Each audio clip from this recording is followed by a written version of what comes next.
thinking it through. I'm doing a lot of thinking this week, just in general about my life. But I can tell you, it does. It didn't sit right with me last night that I was kind of having to do some convincing on move like that. Didn't sit right with me because you know what it took me back to. My mom, when my dad got out, because my dad, you know what I mean, he did some. My father went to a long-term party for a Yeah. few years, if you know what I'm saying. Yeah, I got you. And when he got out from that, when he came back from that party, my mom was like, "All right, we got to get to it. Like, this is where we're at. I'm gonna join the military, and I got to go. I'm gonna have to go to Korea." And so my dad was like, "All right, well, I just finished at this party, and now that I'm back home, I'm on the straight and narrow. I got some kids. Let's bunker down." So he held it down when she went to uh, held it down when she went to Korea. Then we came back, moved to Louisiana. Then we moved to Japan. Then we moved to Texas. Then we moved to Oklahoma. Then we moved to Georgia. Every step of the way, anytime my mom came back and said, "Hey, we got to move to XYZ during the summer." My dad's like, "All right, well, we picking up and we moving. Like we a unit, we a family."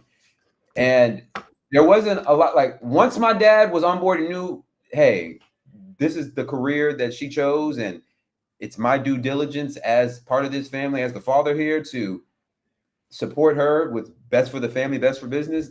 So we got to do. He got on board. They worked the way they work, and they've been rocking ever since.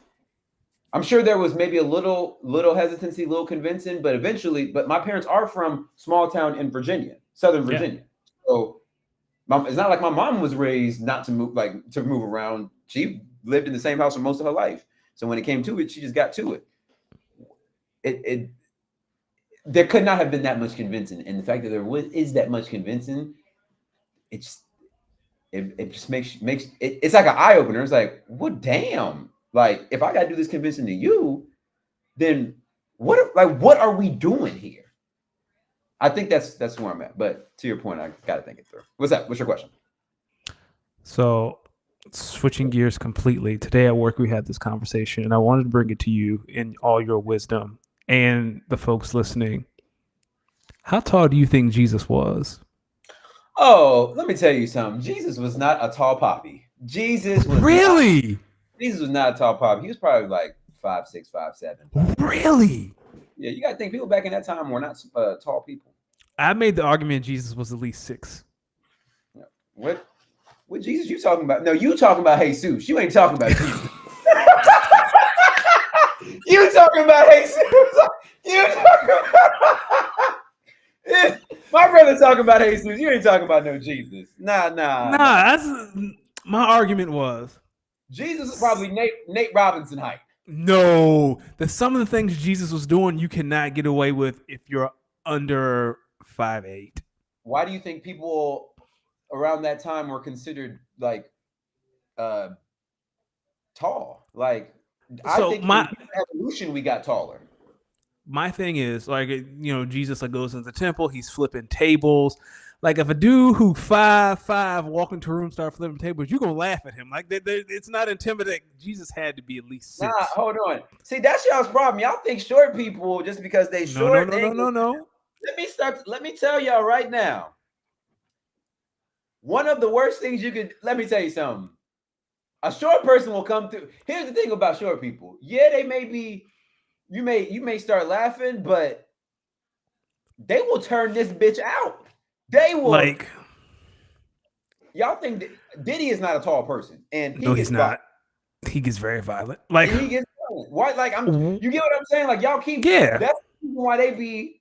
Because it's like, oh, you think I'm playing? All right, bet. I just can't imagine a dude who 5'5" raising up from the dead. I'm sorry, I just can't. Okay. Yeah, but he did, and he rose.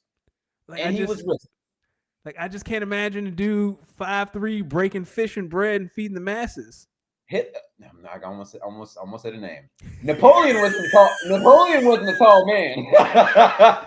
Napoleon was not a tall man. I don't know. Right? I think, like, can you imagine a dude who 5'4" walking on water? I wouldn't know he was walking. I probably think he was drowning.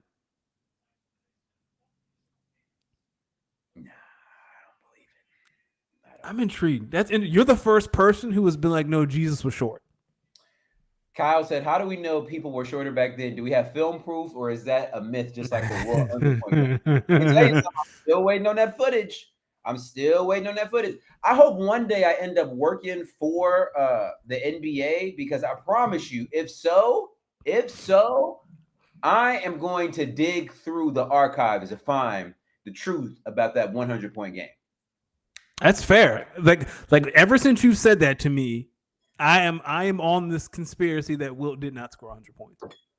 Me either. Kyle said he's generally having a hard time picturing anybody returning from the dead, to be fair. My brother, you have not seen enough Undertaker matches. Yeah. Undertaker did it every week. Every week. He invented the casket match. And that kind of racist that they put Mark Henry through that casket. And 100%. Mark Henry had to deal with a lot of racism, for real. Listen, it's crazy because looking back on it, he was one of the more pivotal black WWE superstars. Also underrated superstar Viscera. Viscera made it cool to be fat and black. Yeah, he dead now, but he was a big brother. He was very big. So all in all, people, be cautious around tall people. I'm gonna tell you right now, you have maybe an 70 to 80% higher chance of getting pistol whipped by somebody shorter than somebody taller. I'm telling you. Yeah, and then like you vision him carrying the cross and being like, I just imagine someone who's like 5'8" to 6. Nah, Jesus was probably like 5'4", 5'5". Really? That you are the first person who was like Jesus was short. Yeah, no, he was definitely short. That's why they pinned him to that cross. If you think they pinned like a 6'4", 6'5" behemoth of a man? See, 6'4", 6'5" is too big. They not pinning nobody. Yo, this was early years.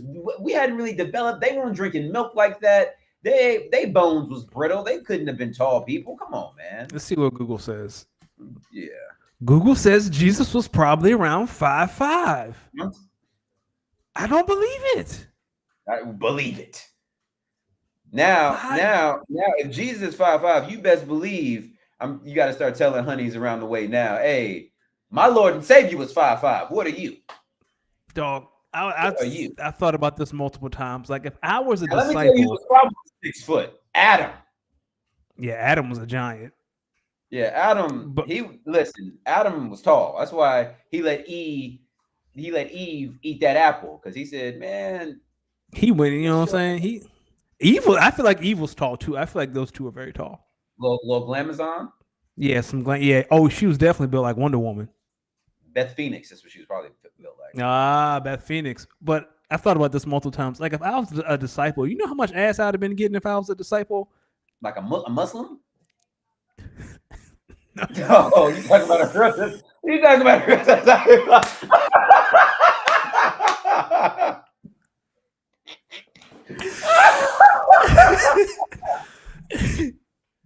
But I'm just saying, I mean, I would have been one of them too. That was holy. That was good. I'd have been like, girl, come through the upper room tonight. Don't worry about no food. Don't worry about no wine. Bring your home girls. Yeah. Now I'm with you. I would have been stay away from that dude Judas, and you good. I would have been like, I got wine and I'm here to bless you. Who want to come on by? Girl, just come on through. Just come on through the place and let's talk about Lord. And then they show up and they be like, where's Jesus? Oh, he had to step out, girl, but I'm here. Yeah. Let's read some of this. Let's read some of the words that he had to say. Hey, but I mean, that's how them pastors be getting them down. Them pastors them deacons. It be them deacons. It be the deacons. It be the deacons that be the ones. The ones who be visiting the sick folk. That's the one. Yeah. Yeah. Let me tell y'all something. Christians are definitely some religious people are some of the funniest people out here, because they just gonna bring whoever their higher being is into everything.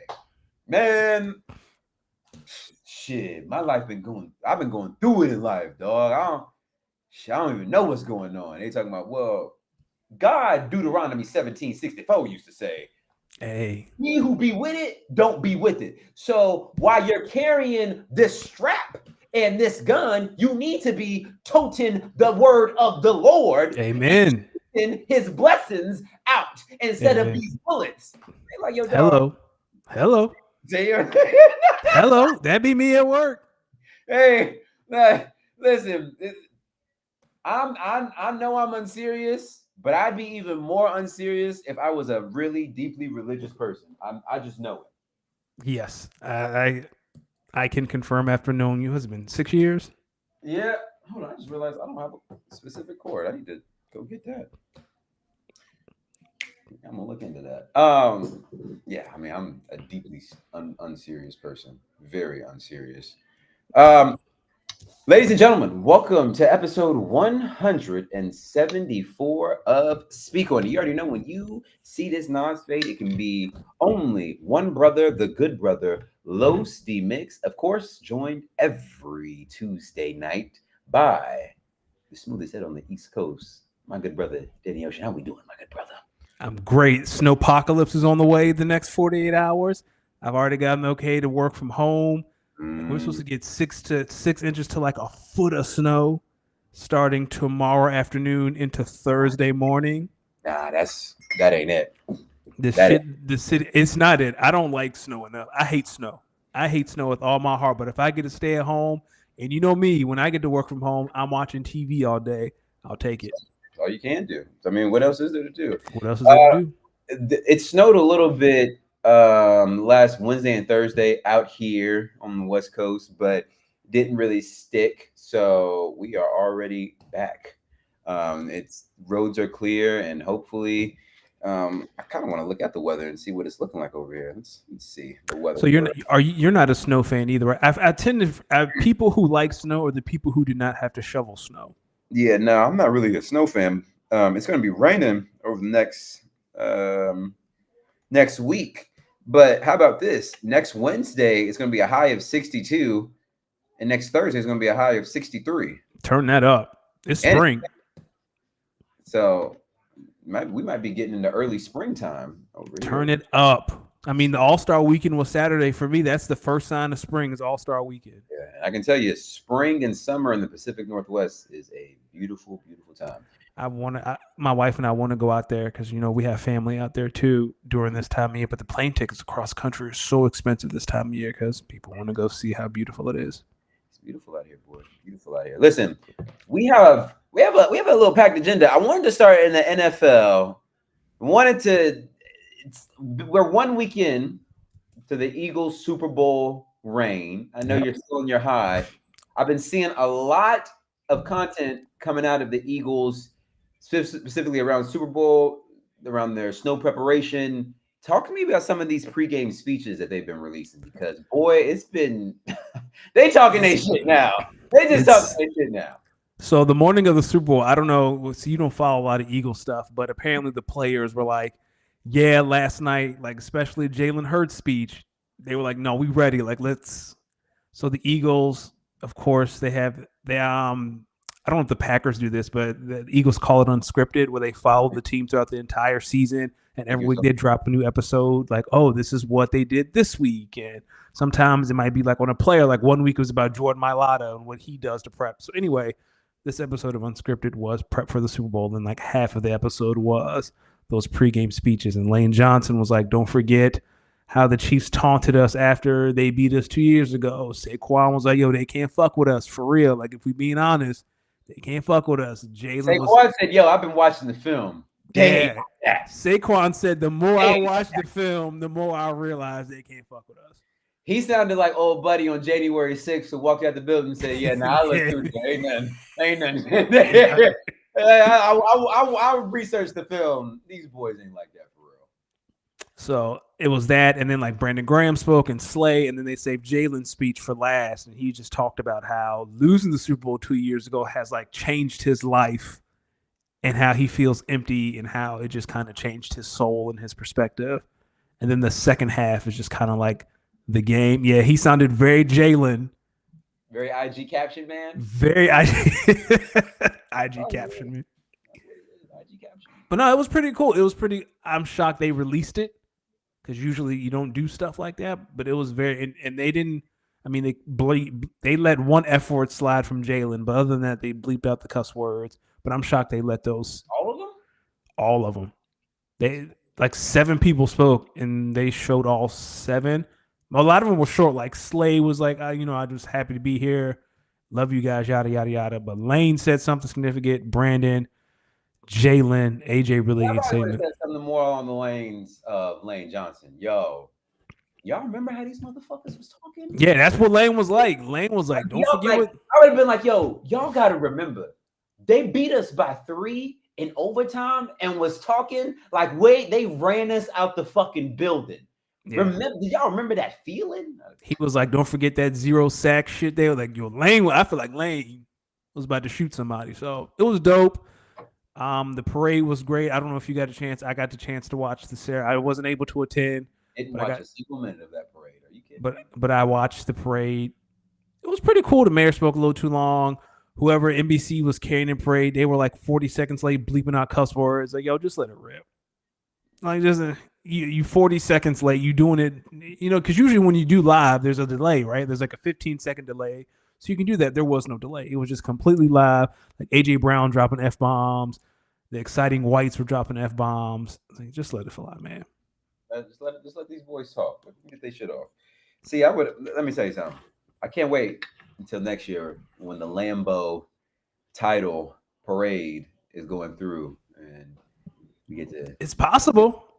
The return to Title Town, but we'll discuss that next year after the Packers go on that run, including getting over the hump and beating the Lions. So you guys got 4, right? We have because Dallas and Pittsburgh and the 49ers have 5. We're not talking about championships because the Eagles have like 2 champions. We're talking about Lombardis. Okay, but if we talking about NFL championships, it's still the Packers. We talking about Lombardis. They've done 2 3-peats. 4. I think they have 4 Super Bowls though. Rodgers got 1, Favre got 1, and then Super Bowl 1 and 2, I believe. Okay, so y'all got 4. Yeah, because only three franchises have 5, right? The Niners, the Cowboys, and the Steelers. The Patriots got 5 too, right? I think the Patriots got 6. No, Tom won 6. I think Tom. No one has 6. I think Tom won 6 and got his 7th with Tampa Bay. I know Cowboys, Niners, and what was that other one? The Steelers have 5. We have 4. Giants have like 2. 4. Yeah, they do have 6. You're right. The Patriots have 6. Yeah. You start thinking about that shit Tom was doing, boy. And the crazy thing about Tom was there was a decade where he didn't win shit. He didn't win anything. And then came back and said, I got something for y'all. Oh, Steelers do have 6. Oh, Steelers do have 6 because Mike Tomlin. The last one was 2008. That means they were during the prime Coke years and prime Heron years.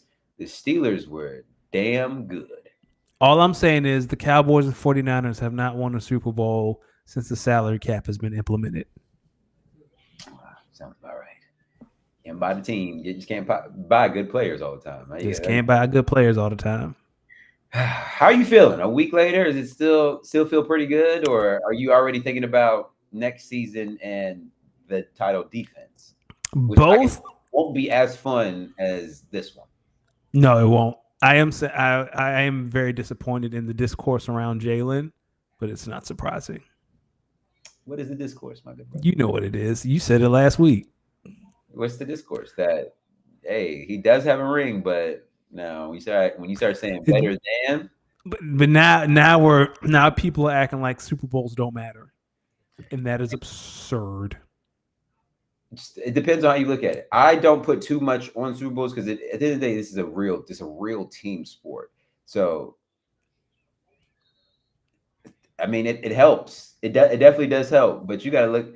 I think when it comes to, but this is across basketball and football. I think we get too infatuated with rings. Like, yes, the goal is to win championships, but there's a lot of really, really, really, really, really great players that never win a championship. So we can't discredit in these team sports. Now, I think when you start talking about individual sports, tennis, track and field, swimming, some of these Olympic individual sports, I think you have to put more credence on championships. But I think in these team sports, because you could be a great player on consistently bad teams or teams, or you can be a great player on that's playing for a franchise that is inept and or cheap. And I'll ask you the same question because one of my friends, he and I had the same argument. Kyle, I have the answer to your question, some of it anyway. Do you think, and I'll use Lamar as an example because Lamar actually has hardware and Josh Allen does too. Yeah, Josh Allen got the DEI MVP. Yeah, he got DEI MVP. Do you think that Josh Allen and Lamar Jackson would switch places with Jalen Hurts? No. Really? You don't think they'd take the championship over Lamar, the 2 MVPs, or Josh, the 1 MVP, and losing to Mahomes every January? Well, I say no because I can make the argument that both of their rings are coming sooner than we think. We don't know that, though. Everyone thought Dan Marino, he got to the Super Bowl early, and everyone's like, oh, he'll be back. Never went back. Well, Josh and Lamar haven't been. They just got to beat Patty. That's what I'm saying. But I'm saying I do think there is a road to both of them eventually beating Mahomes at least once. You think so? In their postseason career to get to where they're looking to go. But now, do you think after that they still got to win it? You got to do more than beat Mahomes. You got to go win it. I think both Lamar and Josh, if they make it to that bowl and beat Mahomes and get that monkey off their back, I don't think they're afraid of whoever comes out of the. That's funny because I think the NFC, like the AFC, has the better quarterbacks, but the NFC has the better teams. Like the NFC teams are built to beat people up. Yeah, but listen, the Packers are built the same way. True. Listen, the only team that really beat up on the Ravens was. That's what I'm saying. But I mean, the Packers are built the same way, though, right? Like we're gonna run the ball, we're gonna beat you up. I don't care about CJ. I don't care about Joe. I don't care about Josh. We're gonna beat you up.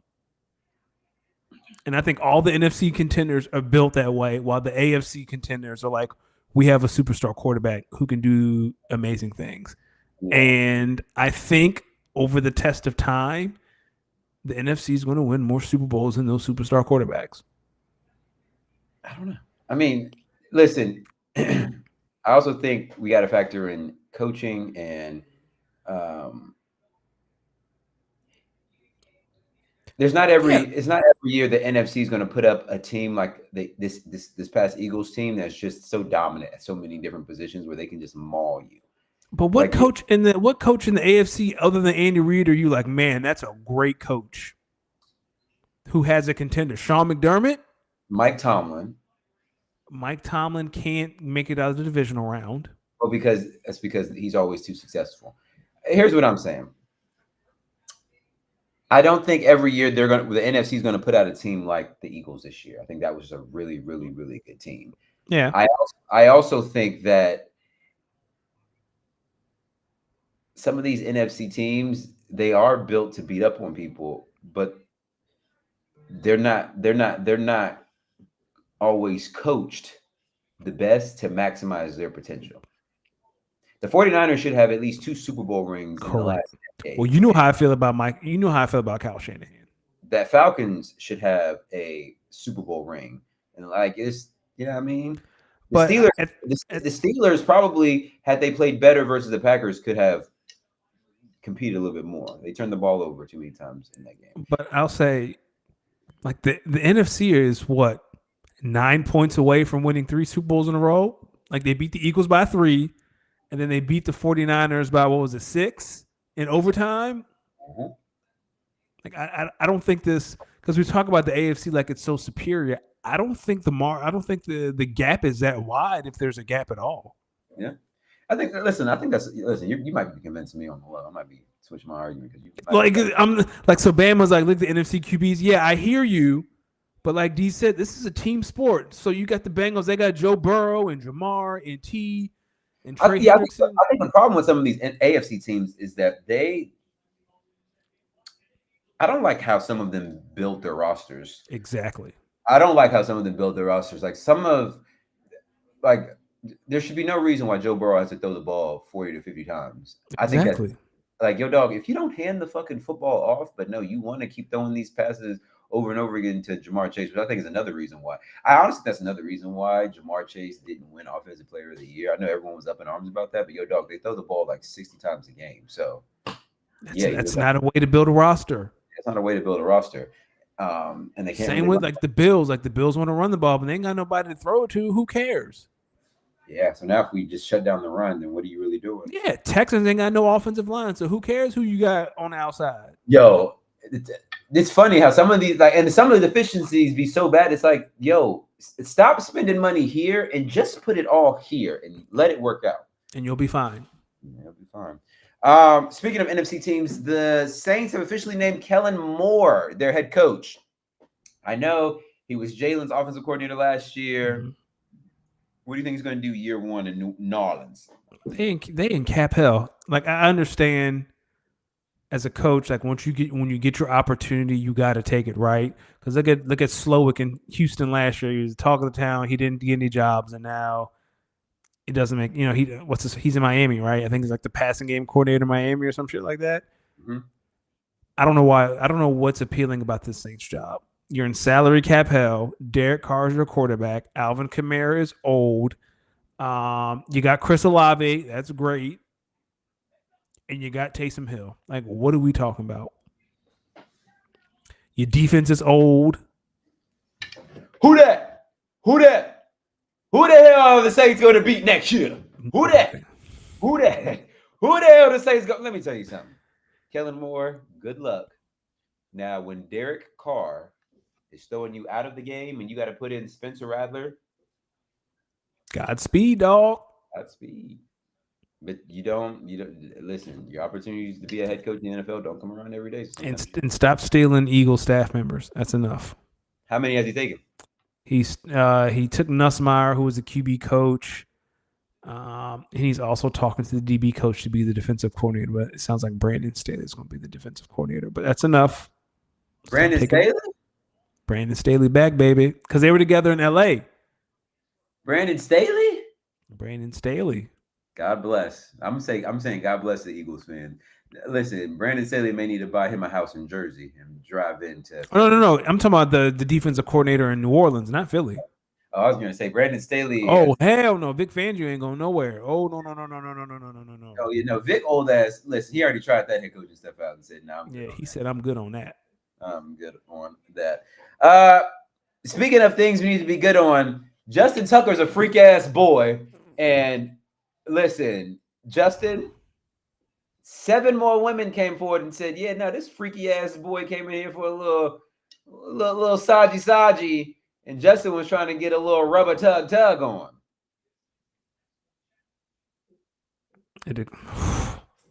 Dog. What is like? Don't just pay it. Just pay it. Tug. Like, you make too much money. Don't just pay a prostitute. Like, just do what they used to do. Like, How you doing all that rubbing and tugging, but can't kick a ball between an upright? That's because he's too busy. Like, just pay a prostitute, man. You think he is starting for the Baltimore Ravens next year? Yeah, 100%. They overlooked it like, well, I mean, he's just the kicker. He's just a kicker. So that's what John Harbaugh was going to be. Oh, man, that's crazy.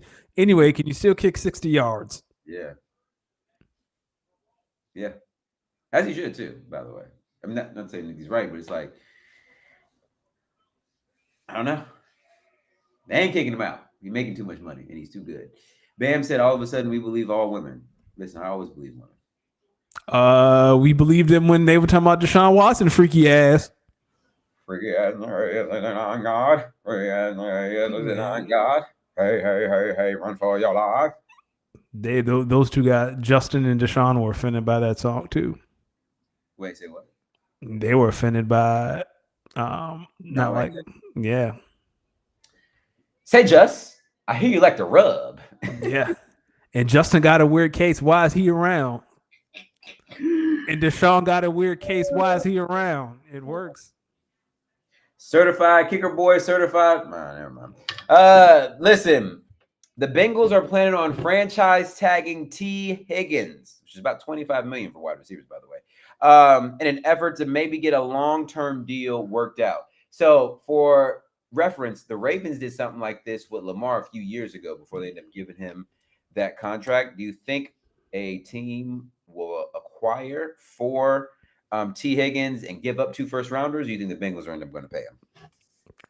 I think for a franchise that has been traditionally cheap, now all of a sudden I'm supposed to believe they're going to pay Jamar Chase and Tee Higgins in the same offseason. And Trey Hendrickson. That ain't happening.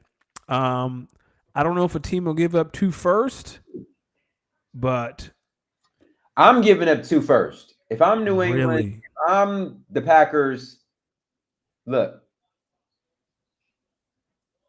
Really? What about the Commanders? Same. I'm going to get me some Tee Higgins. Paul. Why Okay. not?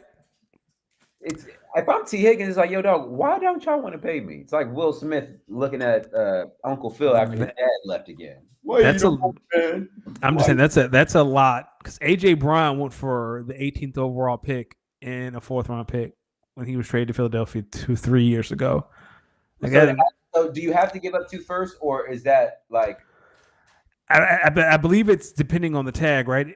Kyle, correct me if I'm wrong. The transition tag will require 2 first-round picks, and that's what the Ravens did to Lamar. The franchise tag would just say he is on that $25 million 1-year deal. Yeesh. And it probably should be more, right? Because this is the second time being franchise tag, so it should be more than. Why they just don't want to pay him? Because they're cheap. They're the Bengals.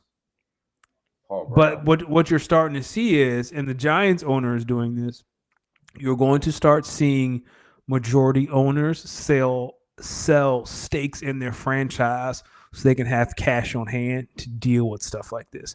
Because you can sign someone to a big deal if you put the guarantees. Because Jeffrey Lurie does this. Like they'll sign AJ Brown to a 5-year, $120 million guarantee with $80 million guaranteed at signing. Well, a lot of owners don't have that kind of cash to give to somebody up front. So you're going to start seeing a lot of these owners sell small stakes in their teams so they can have this cash on hand to kind of help with this. Listen, some of you owners out here own teams but are broke in real life. Or 100%. Or they'll put the money in escrow. And let someone else kind of divvy it up for them. Yeah, like, okay, yeah, $80 million guaranteed in signing, but it'll go into escrow. Like some of it will, so that owner has enough time to like kind of catch that money back. You know what I'm saying? So like, $80 million guaranteed, $30 million in signing, we'll give you 20 in cash and we'll put 10 in escrow. Man, or something like that. Fucking draft picks. Go get a proven player, man. Stop playing. Packers. That's Bam's. Myles Garrett is going to be an Eagle. But that's Bam's strategy in fantasy. Why do you think Myles Garrett is going to be an Eagle? Well, have you seen the odds? So Vegas released the odds. The Commanders have the best odds, and the Eagles are right behind them. Packers are right behind the Eagles? I didn't see who was 3. I just saw 1 and 2 with the Commanders and the Eagles. I don't know, man. I don't know. I think we sleeping on the Packers, but it's all good. As long as he's not in the NFC East. The Jets are The Jets are likely to cut Devontae Adams and move on from Aaron Rodgers. It's a really good move, you think, or no? Yep. If you're Aaron Glenn, like you gotta get anything Aaron Rodgers adjacent out of the building. Yeah, why people be acting like my man's just that much of a he smokes crack. Not true. That's not true. He go in the woods and my goat does not smoke that crack. That's ayahuasca and it's not crack. Okay. Hendrix. Even my dog knows that's not crack. Nobody wants that man around or anyone. His first move as GM was he hired Lamar Odom, who was on crack. That and he has AIDS might be the 2 funniest ever.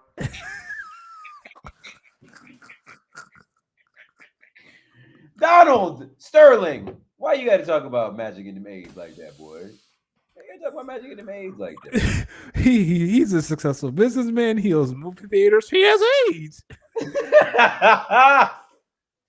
But like, who cares if he has AIDS? Dog, What's wrong with little AIDS? Crack and the two things that have plagued our community the most in the 80s might be the two funniest sports bites ever. What's wrong with little AIDS?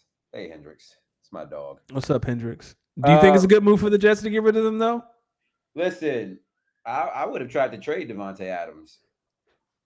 Like, why not try to see what you can get back for him? A team probably needs a wide receiver. Oh, yeah. You could have maybe seen what you got him. He'd be great in New England. He would be great back in Green Bay. He would be.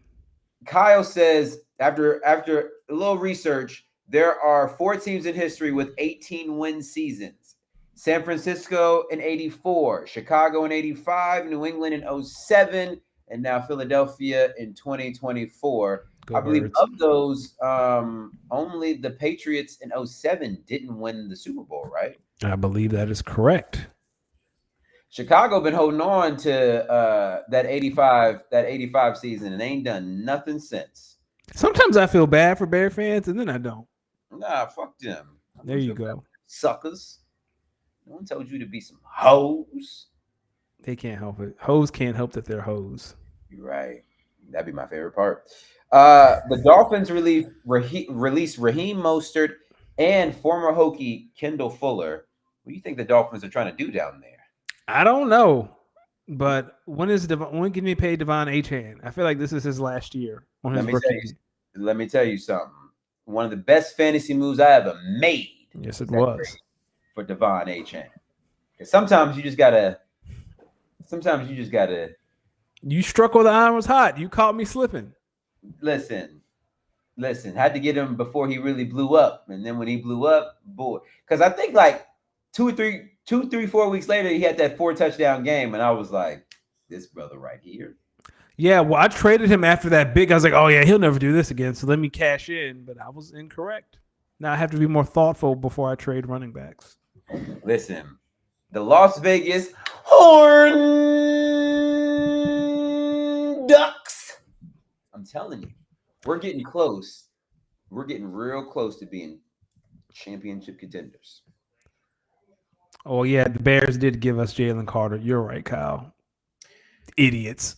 I just go back and think about that draft sometimes, and I'm like, how did Jalen Carter not go #1 overall? Then you remember because he allegedly killed somebody in a car and drove off.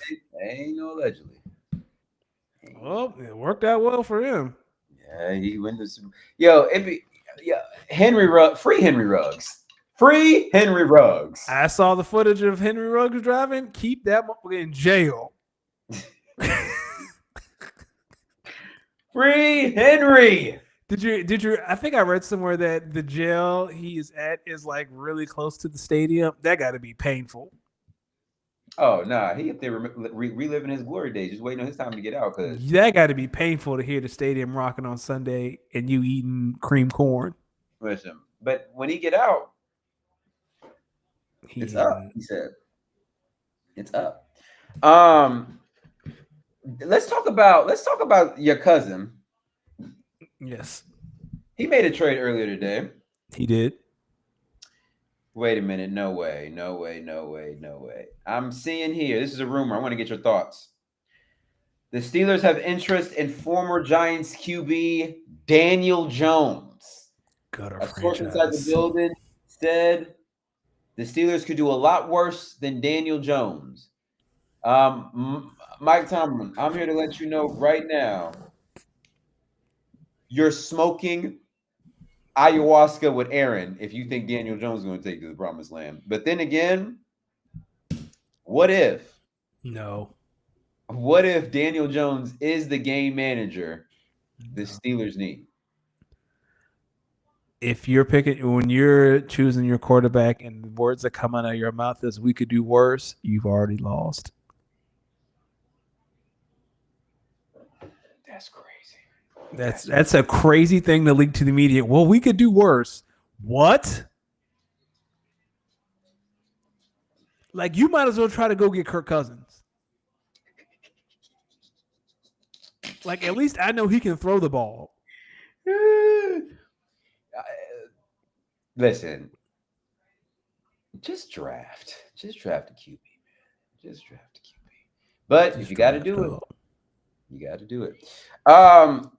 But your cousin Bam, he traded for Derrick Henry today. I want to get your thoughts on this trade because when I saw it, I wasn't even going to clown him because I'm not mad at Bam for this trade. I was just like, all right, brother, if you're going to trade for Derrick Henry and give up your first next year and your third round pick the year after, you're basically going all in on trying to win a chip between now and next year, which is funny because don't you own his first round pick this year? I don't. I believe I own his second round pick this year. So No, I own his second round pick next year. Yeah, so Bam is funny. So here's the thing with Bam. Bam is basically in the Les Snead, Sean McVay tree of fuck them picks. I'm going all in. I was not mad at this trade. I think this was a good trade for both sides. Here's my thing. Bam, if you don't win between this year and next year, I can tell you your team is going to get geriatric fast and will be in the retirement home even faster. And then it will only get funnier from there. It will only get funnier from there. It will, because Bam being bad is actually hilarious. I think it's hilarious for the league when Bam's not. Why you do that? That's why you gotta do Bam like that. No, because when Bam's team's not good, like the jokes just write itself. The jokes just really write itself. I'm 1 week removed from that Tajay Spears trade I made last week, and I still feel pretty good about it, by the way. I still feel pretty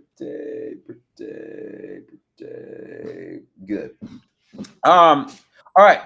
Switching up to a little bit of NBA chat because the NBA's been in the headlines a lot. Yo, you know what I just realized? I mean, I thought about it. The NBA took over during Super Bowl week and then followed it up the following week, dominating headlines because of All-Star. So how can we ever say, one, viewership is down, or two, the NBA is not as big as it is when all it takes is a few headlines, like a few transactions in the NBA turns everything around and will dominate headlines for a little bit of time. So I think we got to stop talking down on the NBA like it's not legit. Yeah, we got big men shooting threes, but come on, man. I'm still a little heartbroken. So my NBA thoughts are not going to be very. Let it go. Let it go. Let's start there. First off, congratulations to Kevin Durant. He hit 30,000 points. That's very significant. Let's talk about this. Go back to this Luka LeBron trade because the Mavs are still kind of silently releasing info to the press around the trade and kind of giving. I think what they're trying to do is give a little meat to the bone of why they traded Luka. It still does not make sense. No, it still does not make sense. But what they're saying is they're kind of doubling down that decision, and they're kind of letting it be known that they were never planning on giving him the Supermax. And I've been having this chat with some friends recently that I really think this Luka trade is the beginning to a series of what's to come of a lot of nasty trades by NBA teams who do not want to pay their best players the money they are actually very much deserving. Start thinking about Ja Morant. I don't know if you kind of saw some of those headlines about the Grizzlies may not be wanting to pay him. The Timberwolves are going to be dealing with the same thing when it's time to pay Ant. Wemby's going to want to get paid in some years. Where do you stand on all this? Stop. CJ McCollum is going to have to pay for this. This is his fault. He's got to pay for his crimes. It's crazy because it's all because he didn't like the way KD talked to him in that one interview. He basically said, "Yo, dog, y'all not winning a damn thing," and he took that personal and said, "All right, bet I'm gonna make sure you all can win again too," and put that stupid ass second and third apron in. And now look at if y'all thought that Luka trade was nasty, wait until the Grizzlies trade Ja Morant for a bag of peanuts and a Glock 40 and a Sig 19. What are we talking about? Like, you weren't going to offer Luka the Supermax? I think that's kind of ridiculous. And you know what's going to start? The next whenever those trade negotiations for like a Ja Morant come, all the other team has to say is, well, Luka Doncic went for XYZ, XYZ, XYZ. What y'all got? What you got? When I read that, why are you being cheap? They don't want to. Listen, these Supermax deals, they were created to keep stars in smaller markets, and now CJ McCollum is like, I don't care. This cannot happen. Like, you can't buy a championship. So what are teams supposed to do? I'm just sitting here like, yo, dog, why y'all don't want to pay your best players? Generational. And the things Nico is and I think a lot about of teams, Luka. I'm going to cut you off. I think a lot of teams are going to be looking for that Shea to OKC trade. I mean, I'm going to look at the camera when I say this. To the general manager of the NBA that might be hearing this, you will never get the Shea Gilgeous-Alexander for Paul George trade package compensation ever again. That's gone. That's long dead. That is the Clippers being desperate. Like that. Like Nico was saying that he believes Luka's body is close to breaking down, and once it starts, it's not going to stop because he doesn't have good habits. Like, wait, he said that on record? No, like this is like kind of what's being reported, like his thought process. And when he was at Nike, he was like Kobe's contact, and he was, again, this isn't him on the record, but kind of like him saying, like, I've seen Kobe work. I know what champions look like, and he's not one of those guys. He just took you to the finals on one leg. Okay, but what happens to? Okay, I get it. We're all trying to win championships, but there's a part of this business that's putting asses in seats and selling tickets. And it's if you're not willing to put money in like a homegrown talent that the fans can come and cheer behind, no matter what the rest of the roster looks like. What the fuck's going on? Yes, I just feel like most fans just want to see Most fans just want to see their team be competitive. Yes. Well, and I would say that's across the NFL and NBA. Yep. Listen, there is only but a few teams that come in and say it's championship or bust in a lot in a lot of organizations. Most other organizations, they just want to put a competitive team out there and just be in the mix. Let me get to the playoffs. That's it, and we'll go from there. And we will go from there because sometimes it'd be the ride in the playoffs that's really more rememberable than if you really win the championship. Yeah. Like, obviously you hope to win, but let me tell you something. Mavs fans last year, while they got ran out the building in the finals, you can't tell them that ride to the finals wasn't one of their most favorite playoff runs ever. Some of the most fun I've had since the 2011 Mavericks. See? Like him walking into Minnesota and gutting them game one and yelling at Rudy Gobert. Told that boy, get off the court, yo bum ass. Like that was amazing. Him looking at Lou Dort calling him a bitch. Yes. I had so much fun last year, and I'll probably never experience that again. What's happening to the league that we love? I don't know, man. If it's anything like this All-Star thing. What's that other dumb-looking boy name? Grant. Yeah, Grant. He was the man. Now he's in Charlotte. Grant Williams. Grant Williams, punk ass. They will. All because them boys wanted to smoke some weed. The owners looked at him and was like, "Oh, that's it. That's it. Oh, we got something for y'all. We got him. That's easy. Put in this second apron. They don't want to. Bam said they don't want a Paul George situation where he's paid a ton of money, then relaxes and averages 16 points. And he also says new ownership sees Kyrie as a heart of gold and thinks he'll lead their franchise in Vegas. Let me tell you something. Kyrie is one of them. I'm going to stand on this. Kyrie's going to retire early while he can still walk, think, and he didn't 100%. won his championship. Kyrie will definitely retire early. 2 years. Probably 2-3 years. Because he's 33. I say 35. He can be like, you know what? I'm out. Assalamu alaikum shalom, brother. That's what I'm saying. Let's talk about this All-Star game because there's been a lot of chatter around this All-Star game. First and foremost, did you watch any of the All-Star games? Nope, I didn't watch a single. I watched 5 seconds of that first game Sunday night, and I turned that shit off. Draymond. So before in the pregame, Draymond he had a lot of words for it, and he was kind of blaming Adam Silver, and I was sitting there like, well, Draymond, it's kind of your. Before your crop of players came in, there was an East versus West. And then y'all stopped taking this game so seriously because you're making so much money. And y'all was going out there for the All-Star game, putting up scores that are like 185 to 170. Right. So it's like, okay, well, y'all not taking this seriously. The fans are just like, whatever about this. We got to switch it up. So that's when I did the players choose their own teams and this, that, and the third. The players are the blame. Yes. Now, Adam Silver got to do something because sponsorships, advertisements, and all that. I want to first congratulate Steph Curry on winning the All-Star MVP. Didn't even know that till you put it in the notes. Yeah, listen, it was a pickup game to 40, and Steph just came out hot. The final game, the Shaq's team scored like the first 12, 13, 14 points. They went on like a 14-0 run. It's in a tournament to 40. You go up 14 points on an NBA team, it's over.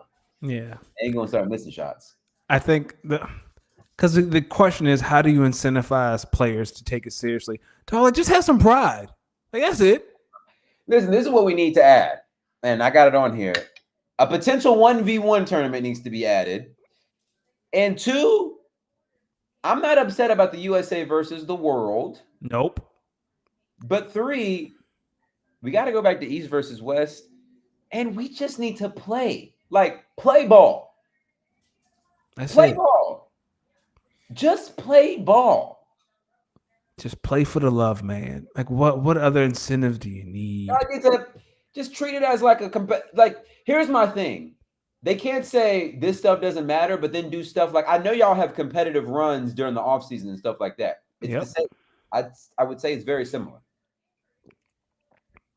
But the 1v1 tournament, did you watch it? Go ahead, my bad. And yeah, we can incentivize it, but damn, some of y'all are making 3, 4, 500 million. Dog, if you don't, I almost said them 4 words that we shouldn't say to basketball players. Yeah, I almost said them 4 words that we shouldn't say, and I ain't gonna say it, but guess what? I'm thinking it. But yeah, but back to your point. If you're making $400 million, is an extra million really going to incentivize you? Yeah. Brother, if you don't get your ass out there and play. Just hoop, dog. Play for the fans that came all the way down here to see you play. They just want to, like, it's a competitive pickup game. Y'all know y'all not going to get too crazy, try to hurt each other. Yeah. Yeah, it might be.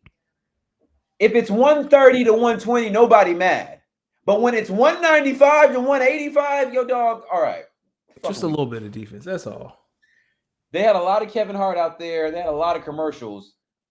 Adam Silver. I came away from that little tournament saying they're not doing that again. Never. Now, they might do a tournament, but I think it'll be more like a 1v1 sort of vibe. 1v1. And my hope is that if they do a 1v1 tournament, it's not all-stars. Let them lower-level players do it. Give me Alex Caruso versus Austin Reeves. Give me. Oh, hell no. I ain't watching that. I'm talking about them type matchups. Give me Cam Reddish. Give me Cam Reddish versus the field because I think Cam Reddish underrated. Yes. But underrated. But if you're going to give me the All-Stars 1v1, don't give me no hoe-ass matchups. Give me give me Ja versus Kyrie. Give me Ja versus Kyrie. Give me Kyrie versus Steph 1v1. Yeah, or Steph versus Dame. Steph versus Dame. Give me KD versus Bron. Give me AD. Give me AD AD versus Jokic. Give me Wemby versus Jokic. Give me Wemby versus AD. Let's get it popping. You know what I'm saying? Let's really get it popping. Maybe do it by positions. Maybe do it by size and height. Even 2-on-2. I'll even take that. A big and a guard versus a big and a guard. NBA Jam. Go for it. Let's go. Like it. I just think because here's what I will say. Watching some of those games, there was real effort sometimes out there, and real effort's not bad. You know who was showing real effort? Them young ones. Wemby. Yeah, Wemby said, "You put a ball on the court, we hooping. I'ma play." He was like old Trumpy. I'ma come. Whoa. So he gonna come and hoop? That's what he said. That was his words, not mine. Did you think it was a big deal that LeBron didn't play? No, but it's the way he did it, right? He showed up late to work. Showed up to the thing late. Hey, they asked him one question. He said, "Oh yeah, hey, y'all don't say that. I ain't what the fuck you talking about?" And this was year 20, right? This would have been 20 in a row, like starting. That brother didn't care. That's probably his way of sending the message. Tyler Hero, 3-point contest winner. Mac McClung, dunk contest winner, 3rd in a row. How we let this happen during Black History Month? I don't know. That should be motivation enough. Listen, Matt McClung, jumping out the gym on the boys. He literally jumped, not like Blake Griffin. He legit jumped over a car. Yeah, he legit jumped. Are you buying what Draymond said that the Warriors are winning the championship this year because they added Jimmy Butler? What he's supposed to say? I mean, right? Like Dak catching strays, so saying they close to the Eagles. Like what Draymond's supposed to say? Yo, we got to go easy on Dak for that because he won't lie. That's what I'm saying. Like, no, he is lying, but what is he supposed to say? What is he supposed to say? Same with Draymond. What he's supposed to say, man? Nah, Jimmy don't move the needle. Jimmy might punch him for real if he said that. He did say he following Jimmy Butler. They tried to bait him like, yo, do you think you and Jimmy? He went up there, yo, man, I'm gonna follow Jimmy Butler. Whatever Jimmy Butler want to do, I want. Yeah, because he know. Going into the second half of the season, what do you think? What are your what's your biggest storyline if you're going to be watching any NBA basketball in the second half of the season? For me, it's Wemby. Like I just want to watch as much Wemby as I can. Oh, so this is your claim to be a Spurs fan. This is where you move. No, I will not be a Spurs fan. I just want to see. I'm interested in the Rockets. I'm interested in Wemby. It's okay if you want to be a Spurs fan. Stay in Texas with your team. I do not want to be a Spurs fan. I just want to see stars. I want to see Wemby in the playoffs. I'm interested in Houston. My big thing is the non-play-in playoff teams in the Western Conference. These seedings are going to be big in the Western Conference. Matchups are going to matter. This is all I'm saying. Luka and LeBron, team keep it 100. As long as they stay away from that team in the Rocky Mountains. And that's the thing with Luka. That doesn't matter. Nah. Last year it was you gotta stay away from OKC. You gotta stay away from Minnesota. That shit don't matter. The roster is constricted. If we don't need to play Denver, I don't want to play Denver. It doesn't matter with Luka. Okay, so the Lakers come to Portland on Thursday. Yep. I was gonna go, but I got my DJ residency starting this Thursday, so I can't go. But the Lakers travel to Denver on Saturday. I will be watching that game. It's probably gonna be the primetime game. I'm gonna be honest with you. I think every Lakers game from here on out will be in prime time. As it should be. As it should be. Yo, GM really woke up and traded Luka fucking Doncic. You other team, and that. I think that is what throws me up. He approached the other team. The other team just chilling. Hey, that Anthony Davis. You think you would trade him? And it was like, hell no. And it was like, what if we sweeten off with Luka Doncic? And it was like, he on the way. It was like good joke. And they was like, no, seriously, we can add in some. But what do you think about building that trade around Luka and AD? And it was like Rob Pelinka was like, Like, you serious? For real? All right. And then I was like, yeah, but we'll need both your first round picks and Anthony Davis. And then Rob Pelinka was like, well, you're saying Luka is fat and injured and can't stay healthy. I can give you one, but I can't give you both. Deal. Deal. Deal. Just, Deal. but, oh man. But you shouldn't be afraid of anybody in the West. Like, you have Luka. You have Luka. Let's run through some WWE headlines. So the men's elimination chamber has been set. John Cena, Drew McIntyre, CM Punk, Logan Paul, Damian Priest, Seth freaking Rollins. On the women's side, Alexa Bliss, Liv Morgan, Bianca Belair, Bayley, Naomi, and Roxanne Perez. Question to you: which elimination chamber are you looking forward to more, the men's or the women's? The women. Like the potential for Bianca and Naomi to finally split. Alexa Bliss, I think she's the dark horse. And Liv has Roxanne. I think Roxanne probably turns on Liv. I think we're starting to see the end of the New Day. No, you're thinking of Raquel Rodriguez. Raquel Rodriguez. Okay. Roxanne Perez. Roxanne Perez is from NXT. So. Okay. My bad. So they had a match last night, and Bianca and Naomi cost Raquel Rodriguez that match because of this whole Jade Cargill storyline, which I think is a complete play. I think I see the vision now, because what they did was they showed you saw the image of Raquel and Liv. And Liv. They didn't show the whole thing. And Liv and Raquel are already saying, well, we didn't do that. So this is definitely Triple H, Shawn Michaels. We getting a trip down memory lane. It was definitely Naomi. Or Bianca. Or both. That's what I hate to pin black women against each other, but man. Oh, but what that is, boy, that's, oh my God. Oh, sometimes I'll be like, Jimmy, I understand, Jimmy. No, Naomi's married to Jay. No, she married to Jimmy. What?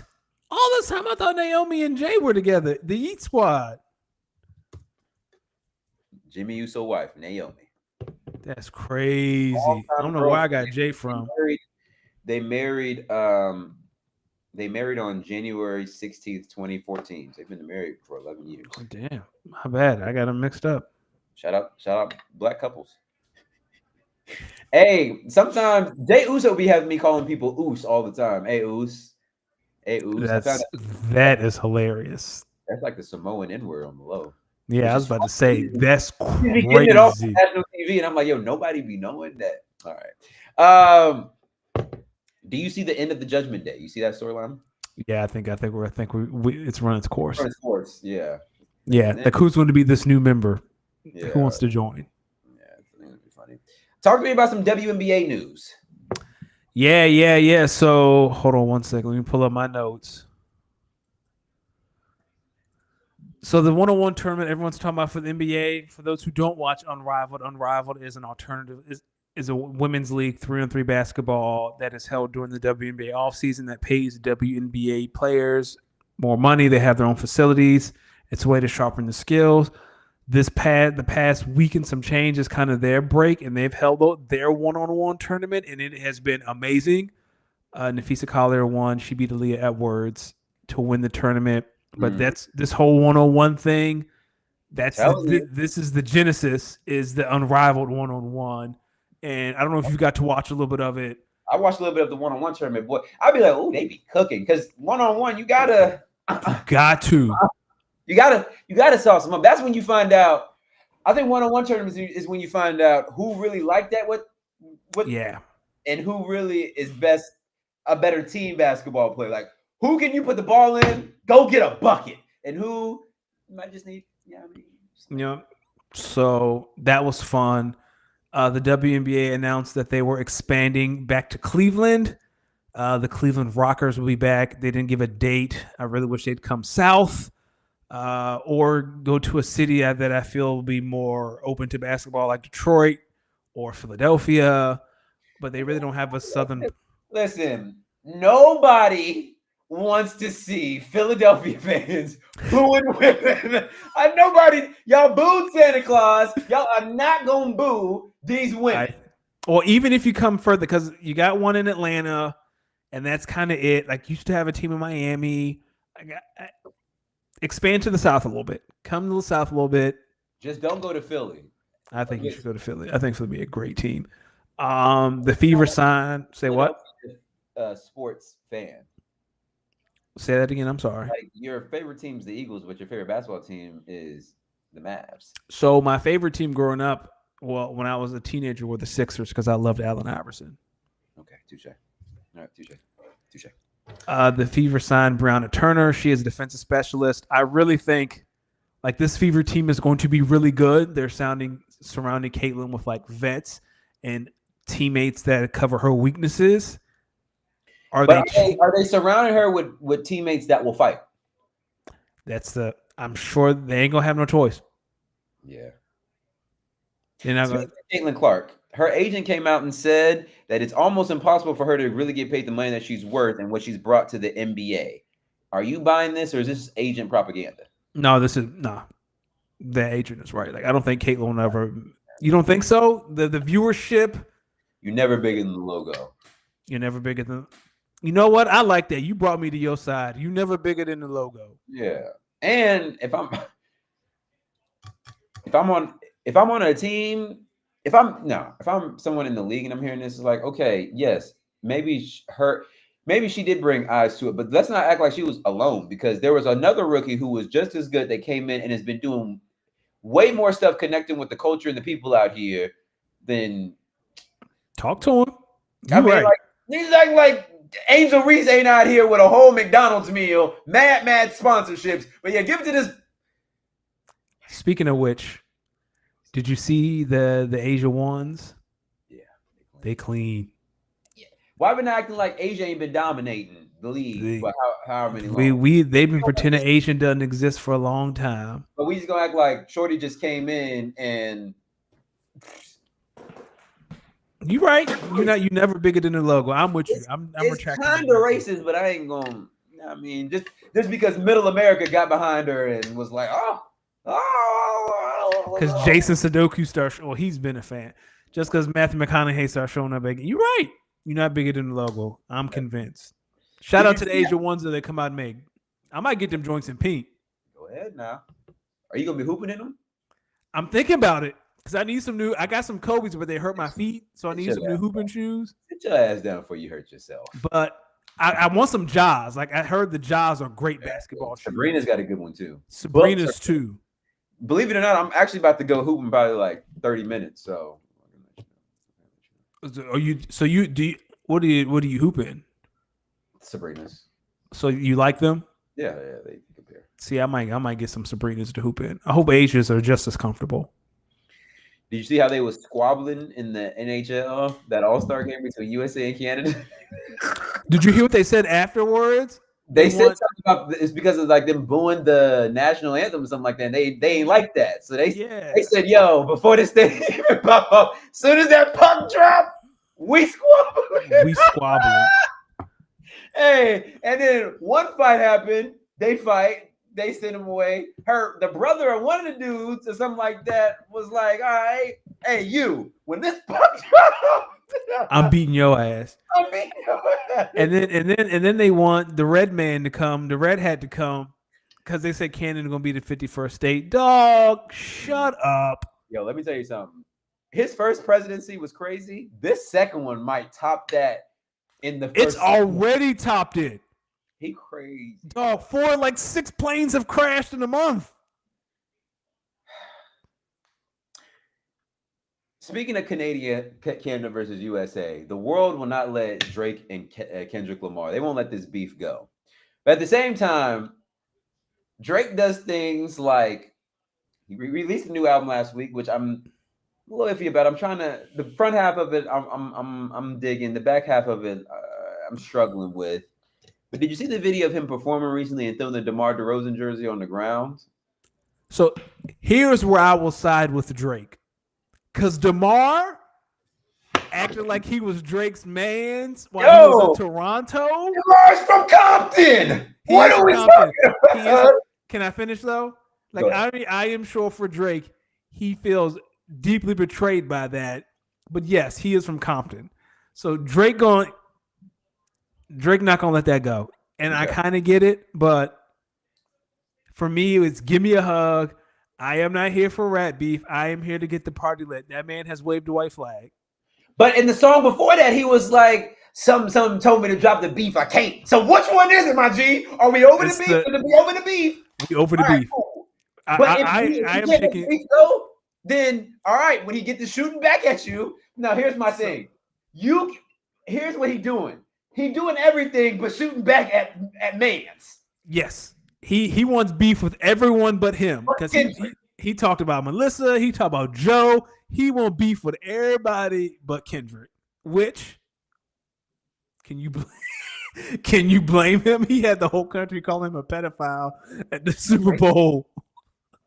That boy said, "Say Drake, I hear you like I'm young." Hey man, Aubrey, you either gotta let it go or you gotta launch full-scale war. But what I'm gonna tell you like this, and what's gonna look crazy is if in 5 to 10 years, when the Raptors definitely retire DeMar DeRozan's jersey, which they will, stupid, because everyone's gonna remember how you threw his jersey on the ground and was talking all that cash money. Yo.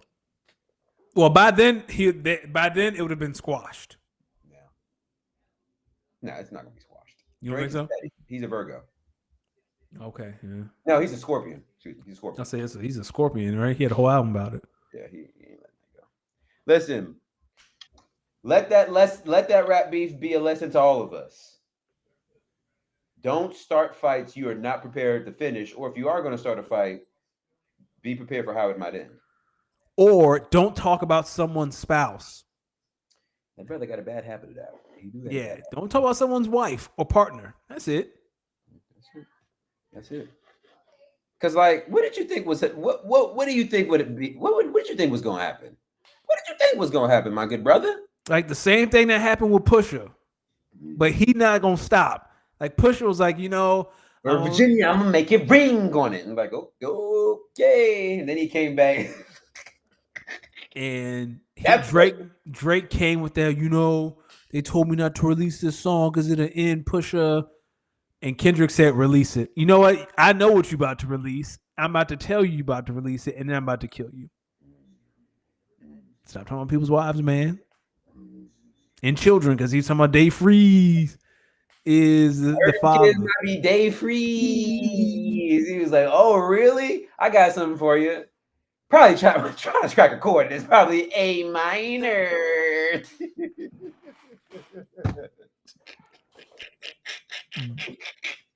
Disgusting. And then the underrated verse, that third verse, homie still double down calling us some slaves. Which sucks because and it was the Milk and Bill Railroads and slaves. Bear with me for a second. Let me put y'all on game.